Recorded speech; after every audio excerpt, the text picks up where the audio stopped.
Et bonjour à tous, on se retrouve aujourd'hui pour le résultat de NXT du 4 octobre 2022.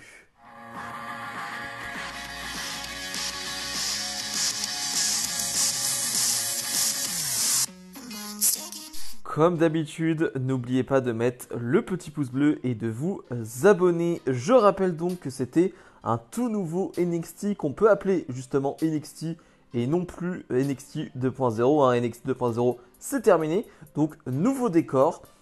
Alors, ce qu'on peut dire sur ce décor, c'est qu'il n'y a pas un énorme changement avec NXT 2.0. Ce qu'on peut noter, c'est qu'il n'y a plus les barricades en plexiglas. Voilà, on retrouve des barricades noires classiques. Plus d'espace entre le ring justement et les barricades.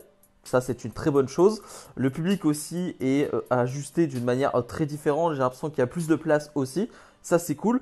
Et ce que certains ne peuvent pas aimer, encore une fois, c'est voilà, beaucoup voulaient un énorme changement. C'est-à-dire que, par exemple, vous voulez le retour du ring noir de NXT Black and Gold Era. Moi, ça me gêne pas, honnêtement, que le ring reste de la même manière. Franchement, c'est pas un problème pour moi. Le seul truc, moi, qui me gênait de NXT 2.0, c'était la luminosité, la lumière. Je trouve que c'était beaucoup trop éclairé. Que ce soit le public, le ring, je trouve qu'il y avait trop de lumière. Ils ont rabaissé ça, c'est toujours pas incroyable, mais franchement, les changements me vont très bien. Franchement, là pour le premier match, je trouve qu'on voit vraiment la différence. Pas sur le segment de début, mais sur le premier match, je trouve qu'on voit une vraie belle différence et honnêtement, ça me va. On ouvre le show avec les champions par équipe de NXT, Pretty Deadly. Et va s'en suivre l'une des pires promos de NXT que j'ai vu ces derniers mois. Et c'est pas de leur faute à eux, hein, je pense, mais vraiment, elle est tellement mal écrite. Alors, ils vont être en mode ancien Angleterre, vous voyez, et ils vont être une sorte de juré. Je sais pas trop exactement c'est quoi, enfin, ce qu'ils veulent faire de leur gimmick et de cette promo là. Je comprends pas. Vraiment, je comprends pas où ils veulent aller. Mais dès les premières secondes de la promo, tu sens que le public se dit oula, oula, oula, on est parti dans quoi là, ça va intéresser personne. Certes, ce sont des heals, mais il faut quand même que ce soit intéressant. Ils se font huer, ça c'est normal, mais là c'est pas hué parce que voilà, ce sont des heals, mais c'est hué parce que le segment est mauvais. Vraiment, c'est très très mauvais. Bon, en gros, ils vont me dire que ils ont battu tout le monde dans cette division, blablabla. Et finalement, les Brawling Brutes vont, on va dire, nous faire plaisir, c'est-à-dire que terminer ce calvaire, parce que vraiment c'était un gros calvaire cette promo. Les Brawling Brutes donc qui viennent de SmackDown et qui viennent parce que Pretty Deadly ont plutôt mal parlé sur Twitter, sur les réseaux sociaux de Sheamus et donc ils sont plutôt là pour régler ça et clairement ils vont s'en prendre aux Pretty Deadly. Les Pretty Deadly vont s'en aller, mais on aura un match plus tard dans la soirée entre ces deux équipes. Plutôt cool de ramener une équipe de SmackDown directement, anciens membres de NXT, Ridge Holland et Pete Dunne, pour la première de ce nouveau NXT. C'est plutôt malin et surtout ça coupe un segment qui était catastrophique pour débuter cette nouvelle ère. Carmelo Hayes fait face à Oro Mensah, deux hommes qui se sont qualifiés donc dans ce ladder match pour le titre nord-américain à NXT Halloween Havoc. Alors Carmelo Hayes il n'est pas vraiment qualifié, il est inclus dans le match et Oro Mensah lui s'est qualifié. Donc c'est un match intéressant sur le papier qui malheureusement, le seul point positif de ce match, c'est la durée. Ça ne va durer que 5 minutes. Alors très très déçu, c'est le premier match de la soirée à NXT, nouvelle ère. 5 minutes de match, franchement, on aurait pu faire mieux. On aurait pu faire mieux parce qu'en plus, c'était super sur le ring, vraiment. T'as deux hommes avec les mêmes qualités athlétiques, avec entre guillemets le même style de catch, où ça va aller vite, où ça va aller dans les cordes, ça va sauter un peu dans tous les sens. Voilà, c'est un peu le même type de catch, donc ça se comprend vite sur le ring, ça va vite. Voilà, tu peux avoir de bons enchaînements, mais formule classique, 5 minutes de match, intervention de Trick Williams.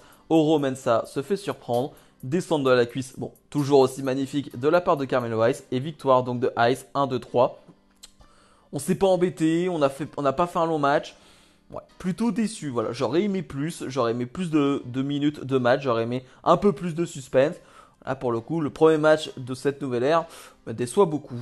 Match de qualification justement pour ce ladder match à NXT Halloween Havoc qui mettra en jeu la ceinture de champion nord-américain.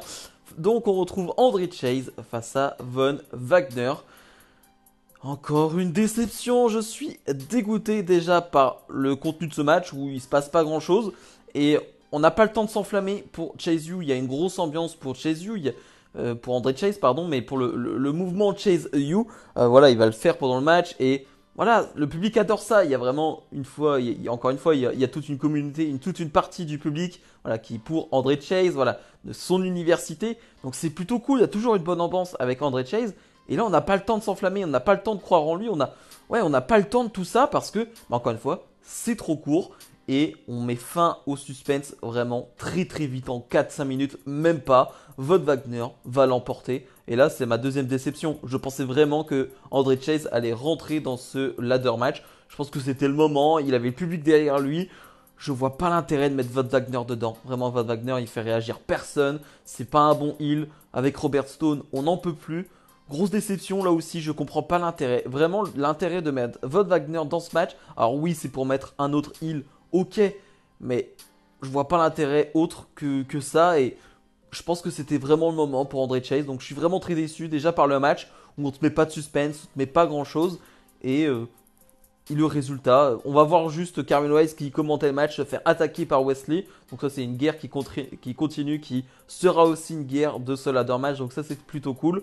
Mais ouais, dans l'ensemble, très déçu. Lash Legend fait face à Wendy Choo, un match qui a lieu parce que Lash Legend avait attaqué Wendy Choo. On a directement ce match, donc cette histoire va pas forcément durer très longtemps entre ces deux-là. Je pensais qu'on allait avoir une histoire type Tiffany Stratton face à Wendy Choo. Bah pas du tout, hein. J'ai pas l'impression qu'on va avoir ça. C'est un match qui va durer pas très longtemps pour le coup, mais là ça me gêne pas. Alors, on va pas voir grand chose une nouvelle fois de Lash Legend. Lash Legend, j'ai l'impression qu'on la met pas mal en avant. Elle a beaucoup de matchs assez souvent à NXT. En tout cas, elle est dans des guerres de mid-card féminine à NXT. Elle en fait pas grand chose. Dans les promos, c'est plutôt pas mal. Dans l'attitude, c'est pas mal non plus. Mais alors sur le ring, bah, je vois pas d'évolution, je vois rien de plus que il y a quelques mois en fait. Et c'est ça, c'est ce qui me gêne. Si je voyais vraiment une réelle évolution dans le catch de Lash Legend, je me dirais ok, je comprends pourquoi elle est mise en avant, je comprends pourquoi on lui fait confiance. Là pour le coup, je vois pas grand chose. Bien évidemment, Wendy Choo va remporter ce match avec une sorte de splash porté sur le coin du ring qui était vraiment très très cool. Wendy Choo, voilà, valeur, je vais pas dire que c'est une valeur sûre maintenant de NXT, mais en tout cas, je sais que quand elle est sur le ring, il va se passer des choses. Contrairement à Lash Legend où là je me pose quand même beaucoup de questions. Match pour déterminer qui sera la prochaine équipe challengeuse au titre de Kayden Carter et Katana Chains. On retrouve Nikita Lyons et Zoe Stark face à Toxic Attraction.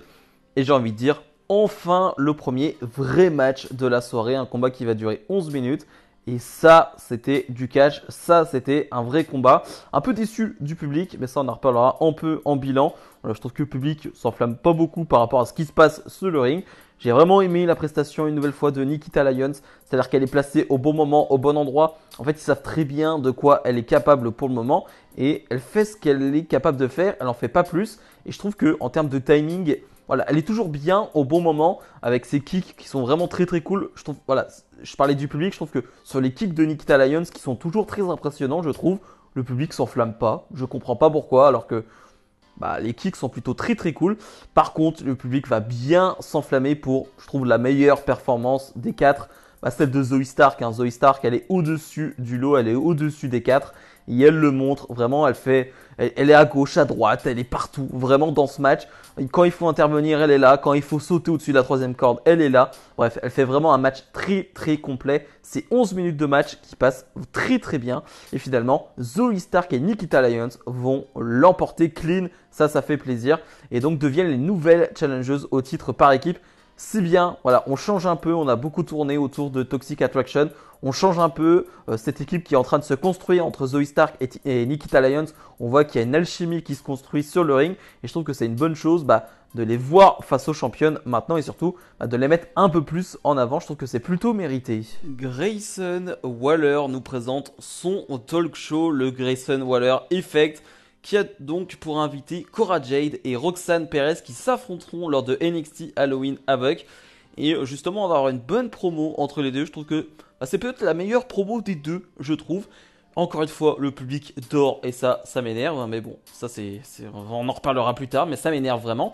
Parce que la promo est vraiment bonne. J'aime vraiment les deux, ce que disent les deux. J'aime vraiment la manière de faire des deux avec une Cora Jade très agaçante, hein, qui fait des grimaces, qui vraiment, tu la détestes Cora Jade, donc elle fait très bien son rôle, elle est très bien dans son rôle de heal Cora Jade, et Roxanne Perez qui essaye de faire la plus grosse face possible. Alors elle a deux doigts de dire shit, hein, merde en anglais, hein, qu'on n'a pas le droit de dire à la télé, et Grayson Waller va la reprendre, et finalement Grayson Waller va annoncer que là, on va tourner la roue pour justement leur stipulation à Halloween Havoc, et ce sera donc un match avec plein d'objets, de ce que je comprends. Donc, ok, ça doit être un match sans disqualification, ce qui est plutôt logique, hein, finalement, parce que Cora Jade avait remporté leur premier match avec un kendo stick. Enfin, voilà, il y avait toute cette controverse autour de ce kendo. Donc, plutôt bien, j'ai bien aimé cette promo. Grayson Waller, lui, va se faire embarquer sur le ring par Apollo Crews et revenir ensuite. Et avec une blessure à l'œil, hein, Apollo Crews qui se venge. Ça, j'ai bien aimé. Là non plus, hein, pas de réaction du public. T'as quand même Apollo Crews qui se venge sur Grayson Waller. Aucune réaction du public. Cora Jade et Roxanne Perez qui veulent s'attaquer, mais vont être séparés par la sécurité. Bref, j'ai trouvé que dans l'ensemble, c'était un très bon segment. Julius Creed fait face à Duke Hudson. Et c'est un squash. Julius Creed, il perd pas de temps. Il va gagner ce match en 1 minute. Les Creed Brothers qui sont énervés depuis l'attaque de Damon Kemp. Et en parlant de Creed Brothers, Brutus va arriver, va s'en prendre lui aussi à Duke Hudson, lui qui est blessé suite à l'attaque de Damon Kemp. Mais voilà, il y a toute une ambiance très tendue avec les Creed Brothers. Et justement, Damon Kemp va leur parler, hein, lui qui est posté un peu plus haut dans la salle. Et on va voir que Damon Kemp est très bon au micro. Et ça, on pouvait pas le savoir.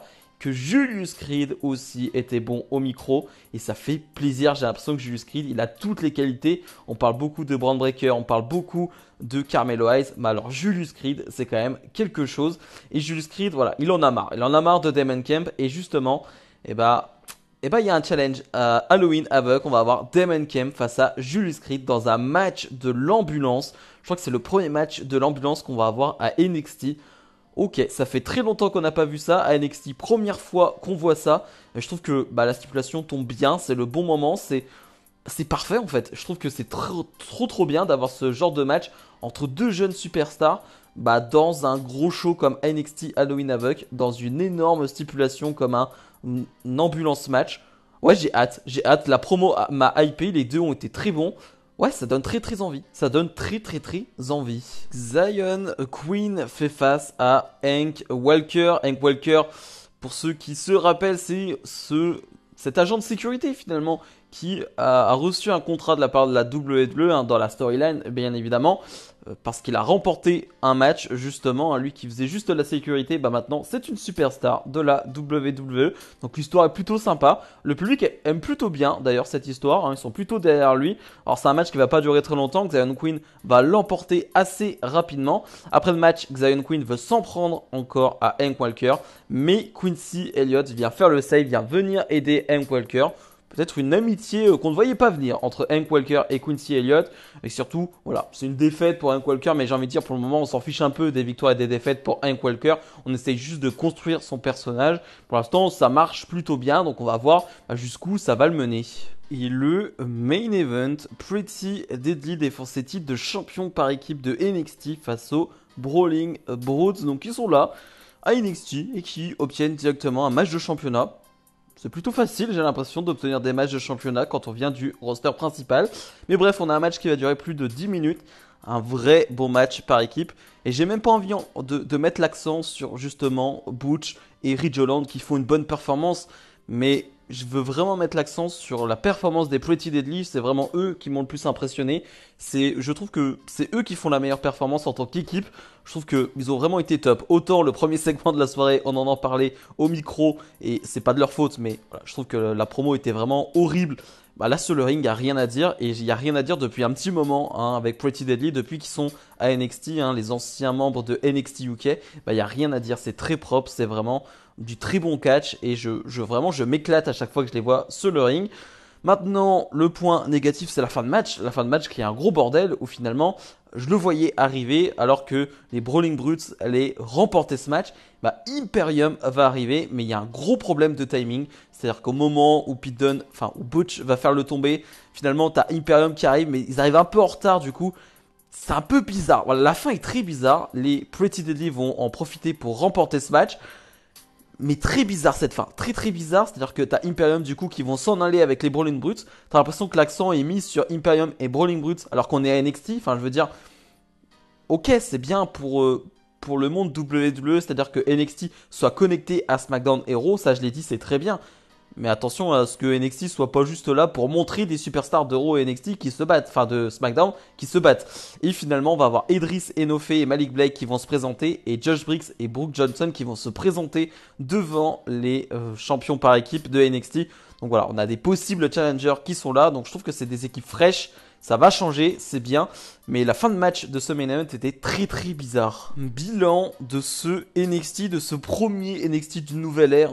Je sais pas si on peut appeler ça une nouvelle ère. Il y a juste eu un mini changement de décor. Et il n'y a plus le 2.0. Mais concrètement, c'est le même type de show. Mais là, c'était pas un bon NXT. Voilà, c'était pas le bon NXT 2.0 qu'on aimait voir. Non, là, c'était vraiment pas le bon NXT. Des matchs courts, des fins de match plutôt brouillonnes.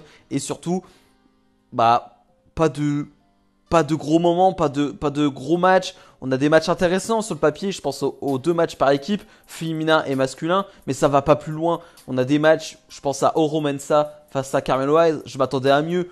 On voulait plus. Par contre, en termes de promo, à part la première des Pretty Deadly qui était catastrophique, bah, je trouve que ça a été pas mal entre Roxanne Perez, Cora Jade, Julius Creed. Voilà, je trouve que ça a été plutôt pas mal.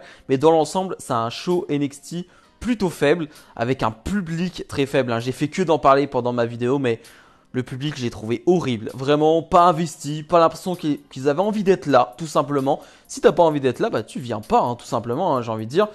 Ok, c'était pas le meilleur show de l'année, mais quand t'as des superstars qui arrivent, je pense à Cora Jade, je pense à Roxanne Perez, bah un peu de réaction, je sais pas. Voilà, montre que t'as envie d'être là, montre que t'es content d'être là.